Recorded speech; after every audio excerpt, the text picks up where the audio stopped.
तो दोस्तों कल हम लोग मौलिक अधिकार के बारे में देखे थे पार्ट 1 वीडियो, जिसमें मौलिक अधिकार अनुच्छेद 12 से 35 तक जो है उसका फर्स्ट पार्ट हमने देखा था। 14 से 18 समता का अधिकार, ठीक है। तो समता का अधिकार आपको एक बार हम रिकॉल कर देते हैं। अनुच्छेद 14 में कहा गया था विधि के समक्ष समता, सभी लोग हमारे संविधान के अनुसार क्या होंगे, समान होंगे। अनुच्छेद 15 कहा गया था धर्म, जाति, लिंग, जन्म स्थान ये सब के आधार पर किसी भी व्यक्ति के साथ भेदभाव नहीं किया जा सकता है। वही अनुच्छेद 16 में कहा गया था अवसर की समानता, यानी कोई भी व्यक्ति हमारे देश में रोजगार के अवसर की समानता दी गई है। अनुच्छेद 17 में कहा गया था छुआछूत का अंत यानी अस्पृश्यता का अंत कहा गया था। और अनुच्छेद 18 में जो था वह उपाधियों का अंत कहा गया था, ठीक है। तो आज उसी कड़ी में हम अपना पार्ट 2 वीडियो लाए हैं, जिसमें आज हमें पढ़ना है मौलिक अधिकार में स्वतंत्रता का अधिकार। तो स्वतंत्रता का अधिकार जो अनुच्छेद 19 से 22 तक के स्वतंत्रता का अधिकार अनुच्छेद 19 से 22 तक के, यानी हम लोगों की आजादी जो है, हम लोग जो इंडिपेंडेंट है, स्वतंत्र है, क्या घूम सकते हैं, कहाँ जा सकते हैं, क्या कर सकते हैं, संघ बना सकते हैं, देश के सरकार के अगेंस्ट में अगर कोई मुद्दे अगर गलत हैं तो उसके खिलाफ आंदोलन कर सकते हैं, सब कुछ अधिकार जो है इसमें दिया गया। तो चलिए हम लोग बारी बारी से देखते हैं। तो पहला जो आपका पॉइंट है, ठीक है, पहला पॉइंट जो इसमें कहा गया है कि स्वतंत्रता का अधिकार। तो स्वतंत्रता का अधिकार अनुच्छेद 19 से 22 तक है। अनुच्छेद 19 से 22 तक यानी 19, 20, 21, 22 यानी स्वतंत्रता के अधिकार में कितने अधिकार है, तो 4 अधिकार दिए गए हैं, ठीक है। स्वतंत्रता में 4 अधिकार दिए गए हैं, जिसमें पहला कहता है व्यक्तिगत स्वतंत्रता का अधिकार, ठीक है, व्यक्तिगत स्वतंत्रता का अधिकार। तो व्यक्तिगत स्वतंत्रता अनुच्छेद 19 में कहा गया है।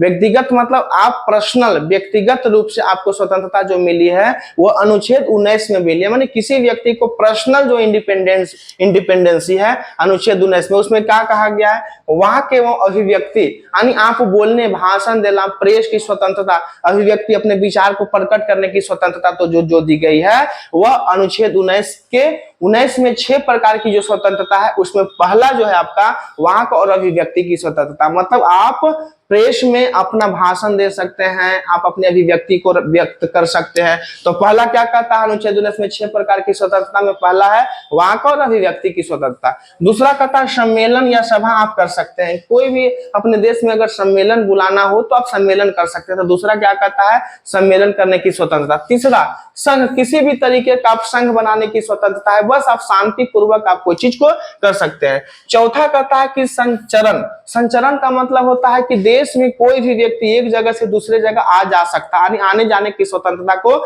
संचरण की स्वतंत्रता कही गई है।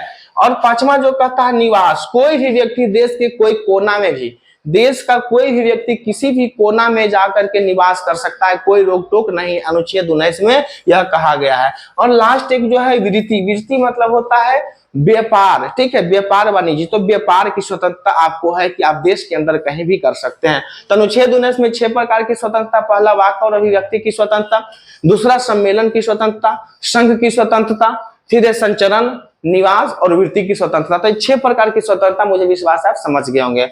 नेक्स्ट आता है अपराधों के लिए दोष सिद्धि के संबंध में संरक्षण। अपराधों के लिए, अगर अपराध किए हैं तो दोष सिद्धि, अगर आप दोषी नहीं है तो आप दोष सिद्धि के संरक्षण ले सकते हैं कि भाई आप वकील रख सकते हैं कि हम गलत हैं कि नहीं है, वो दोष सिद्ध करने के लिए आपके पास वकील रखने का अधिकार है। तो यह अनुच्छेद 20 कहता है। क्वेश्चन आपसे पूछेगा कि दोष सिद्धि के संबंध में संरक्षण अनुच्छेद कितना में है, तो दोष सिद्धि के संबंध में जो संरक्षण है अनुच्छेद 20 में कहा गया है, ठीक है। तो दूसरे प्रकार की स्वतंत्रता क्या कहता है, अनुच्छेद 20 में क्या कहा गया, दोष सिद्धि के संबंध में संरक्षण।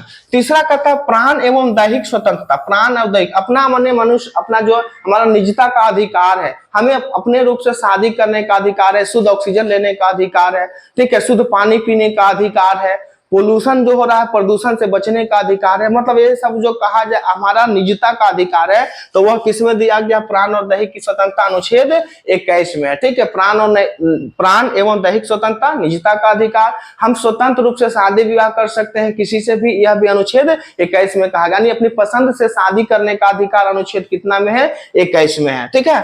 फिर प्रारंभिक शिक्षा का अधिकार। प्रारंभिक शिक्षा मतलब जो प्राइमरी एजुकेशन होता है, ठीक है। तो प्राइमरी एजुकेशन का जो अधिकार दिया गया है अनुच्छेद 21 के क में दिया गया, ठीक है। प्राइमरी एजुकेशन मतलब बेसिक जो शिक्षा होती है वो हमारे संविधान के अनुच्छेद 21 के क में दिया गया है। और लास्ट जो है कि कुछ दशाओं में गिरफ्तारी और निरोध से संरक्षण। अगर आपको गिरफ्तार कर लिया तो कारण बताना पड़ेगा, चाहे तो ऐसे भी आपको अरेस्ट किया जा सकता है, लेकिन कारण भी बताना होगा, उसके लिए आप संरक्षण प्राप्त कर सकते हैं, जिसको निवारक नजरबंदी भी कहा जाता है। तो क्वेश्चन आपसे पूछा जा सकता है कि निवारक नजरबंदी जो है अनुच्छेद कितना में, तो निवारक नजरबंदी जो है अनुच्छेद 22 में। तो इस प्रकार आपको आसानी से समझ में आ जाएगा स्वतंत्रता का अधिकार। ठीक है, फिर से एक बार रिकॉल कर देते हैं फास्ट में। स्वतंत्रता का अधिकार अनुच्छेद 19 से 22 तक में है। 19 में व्यक्तिगत स्वतंत्रता, जिसमें 6 प्रकार की स्वतंत्रता है।